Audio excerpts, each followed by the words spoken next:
Assalamualaikum warahmatullahi wabarakatuh. Hamdan wa syukrillah, asyhadu an la ilaha illallah wa asyhadu anna Muhammadan abduhu wa rasuluh, amma ba'du. Ahlan wa sahlan para santri MTS Persis Tarogong yang baru. Selamat bergabung ya dengan kami. Perkenalkan, nama Bapak Abdul Latif yang diamanahi oleh Kepala Madrasah Tsanawiyah untuk mengajar di kelas 7 ini pelajaran syariah. Pada pertemuan ini kita masih belajar secara daring atau secara online. Nah, pada pertemuan ini mungkin Bapak hanya sebatas akan menyampaikan, kita kenalan terlebih dahulu siapa Bapak dan apa yang akan Bapak ajarkan kepada kalian. Nah, perlu kalian pahami juga, kalau di pesantren panggilan Bapak biasanya diganti dengan Ustaz. Jadi bahasa Arab guru itu Ustaz. Jadi insya Allah pelajaran syariah ini Ustaz akan mengajarkan pelajaran syariah ini ya. Selanjutnya kalian bisa saksikan tayangan video ini ya, tentang Ustaz dan tentang pelajaran syariah.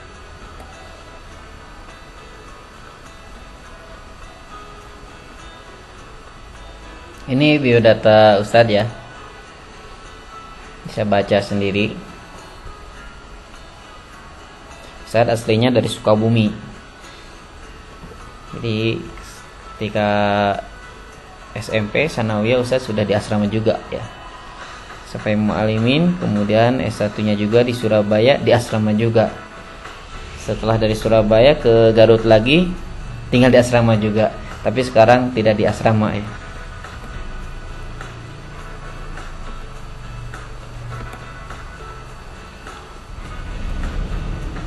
Ini aktivitas Ustadz sekarang sebagai pengajar di Madrasah Tsanawiyah dan juga sebagai kepala madrasah diniyah ya, di Persis Tarogong ini ya. Ini pengalaman organisasi Ustadz, meskipun ada juga yang lainnya, hanya sebagian saja. Nah, hobi Ustadz sekarang tuh bersepeda sama berdiskusi ya.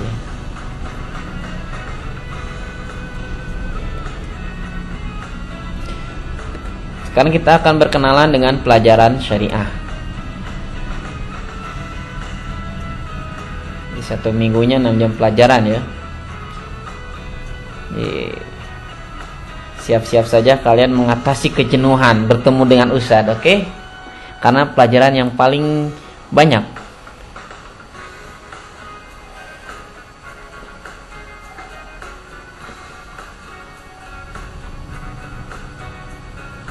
Tetapi untuk masa ini tidak mungkin 6 jam pelajaran selama 1 minggu ya, tapi disesuaikan dengan kondisi saat ini.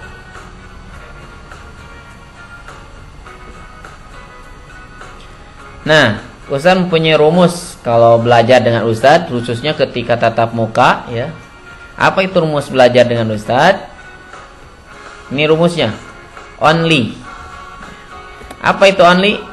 Only ini singkatan ya. O-nya itu oksigen. Jadi ketika belajar kita butuh udara yang segar, oksigen, supaya pikiran kita fresh.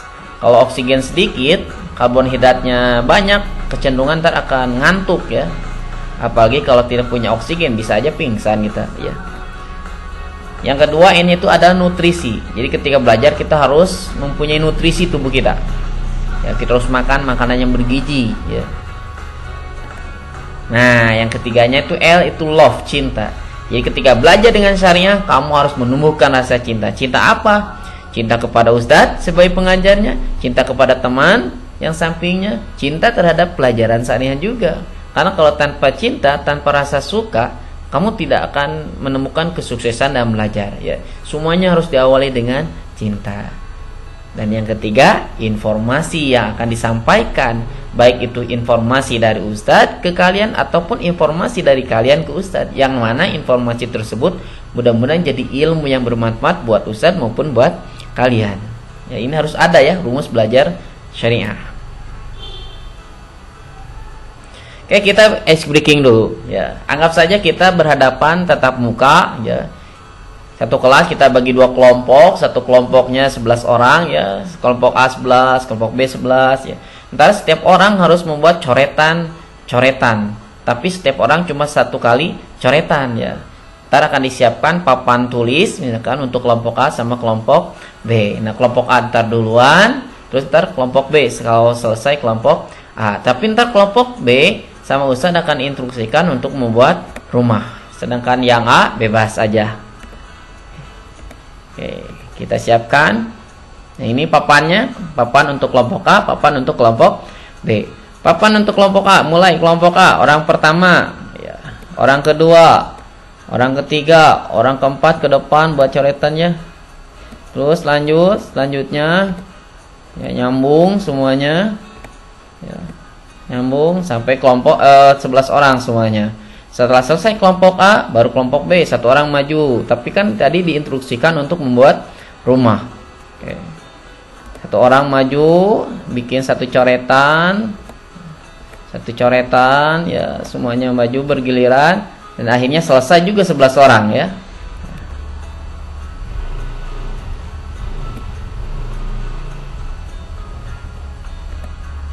Gambar apa itu?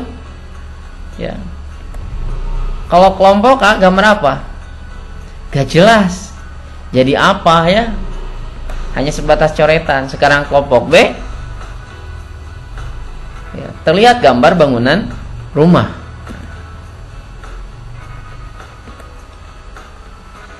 Kira-kira apa yang menyebabkan terjadinya perbedaan bentuk tersebut? Ya, yang A tidak membentuk apapun tidak jelas, sedangkan yang B membentuk ya. Walaupun tidak sempurna, tidak bagus kan ya.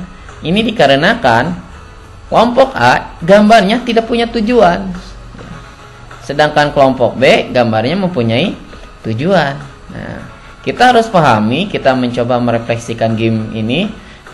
Kalaulah setiap coretan tersebut adalah setiap apa yang kita pikirkan, apa yang kita ucapkan, dan apa yang akan kita lakukan sebagai manusia menjalani kehidupan, itu akan membentuk siapa diri kita. Apabila kita punya tujuan, maka ucap sikap kita akan mengarah kepada tujuan tersebut. Meskipun hasilnya tidak begitu baik, bahkan jauh dari sempurna, tapi orang akan mengenal kita, mengidentifikasikan kita, siapa kita. Kenapa? Karena perbuatan kita, ucapan kita, pikiran kita mengarah kepada tujuan tersebut gitu. Berbeda ketika orang yang tidak punya tujuan. Apa yang dilakukannya juga nggak jelas gitu ya. Nah, kesimpulannya berarti kita harus mempunyai tujuan. Lalu apa tujuan hidup kalian? Kita sebagai manusia, apa tujuan kalian juga masuk MTSP Stargo? Kalian harus punya tujuan. Kalau sudah punya tujuan, lantas apa tugas kalian? Apa yang harus kalian lakukan untuk mencapai tujuan tersebut?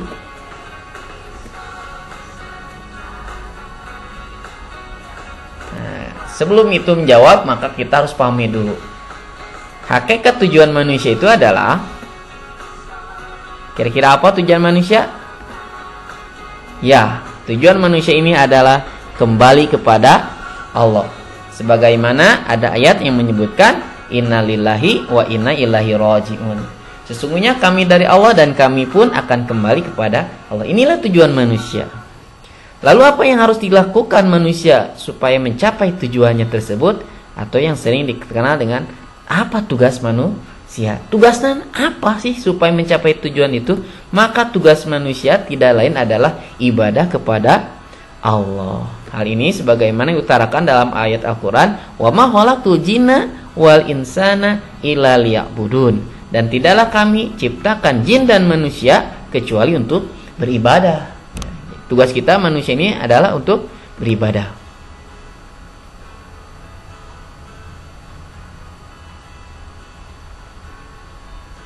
Perjalanan manusia menuju Allah, itulah kita sebut dengan syariah. Dengan kata lain, syariah ini adalah perjalanan yang harus dilewati manusia supaya saat kembali kepada Allah Subhanahu wa taala diterima dengan penuh keridhoannya, kita mendapatkan surga. Tugas yang harus dilakukan manusia itu adalah supaya sampai kepada Allah itu adalah yang kita kenal disebut dengan ibadah. Kalau disederhanakan, diilustrasikan seperti ini. Tujuan manusia ini adalah Allah. Ya. Perjalanan itu disebut dengan syariah. tahapan-tahapan yang dilaluinya itulah yang harus dilakukan, itulah yang disebut dengan ibadah. Ya, ada ibadah sholat, zakat, saum, haji, kurban, dan yang lainnya. Untuk seharinya kelas 7, fokus pembahasannya adalah kepada ibadah sholat, karena ibadah yang lainnya akan dibahas di kelas 8 dan kelas 9. Berhubung ibadah sholat ada pengiringnya setelah dan sebelumnya, maka materi kelas 7 ditambah toharoh dan zikir dan doa. Ilustrasinya seperti ini ya, sholat sebelumnya ada toharoh, sesudahnya ada zikir dan doa. Inilah fokus pembahasan syariah kelas 7.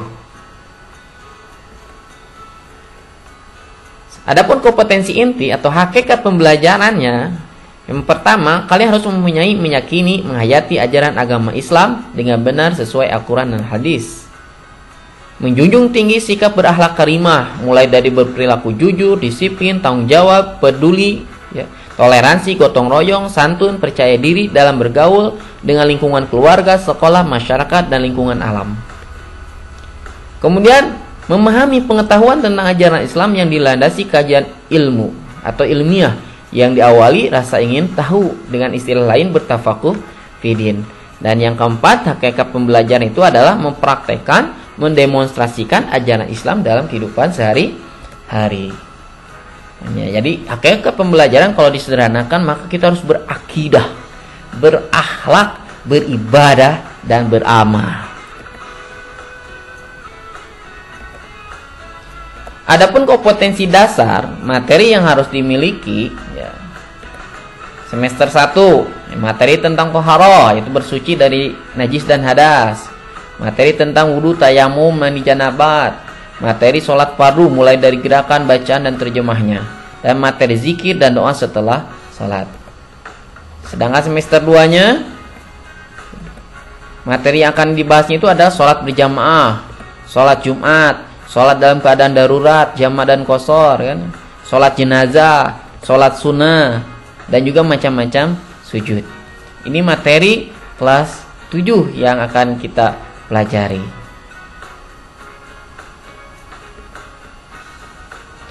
Akan tetapi, belajar pada masa pandemi COVID-19 ini, materi yang akan disampaikan akan disederhanakan. Tidak mesti semua materi yang harus dikuasai akan disampaikan, ya. Karena ikhlas dan sabar menghadapi musibah ini merupakan pembelajaran yang berharga juga, ya. Ikhlas menerima kenyataan dan bersabar menghadapinya dengan tetap berakidah shahihah, berakhlak karimah, beribadah, dan beramal soleh. Ini salam penutupnya. Mana para santri bisa dipahami apa yang disampaikan oleh Ustaz.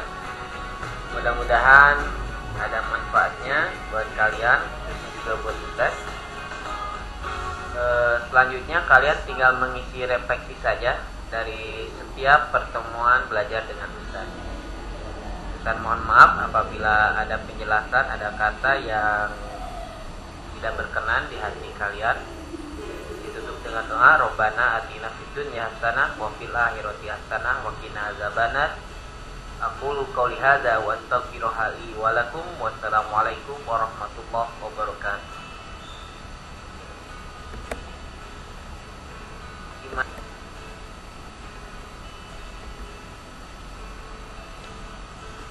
Ini refleksinya tolong dikerjakan ya.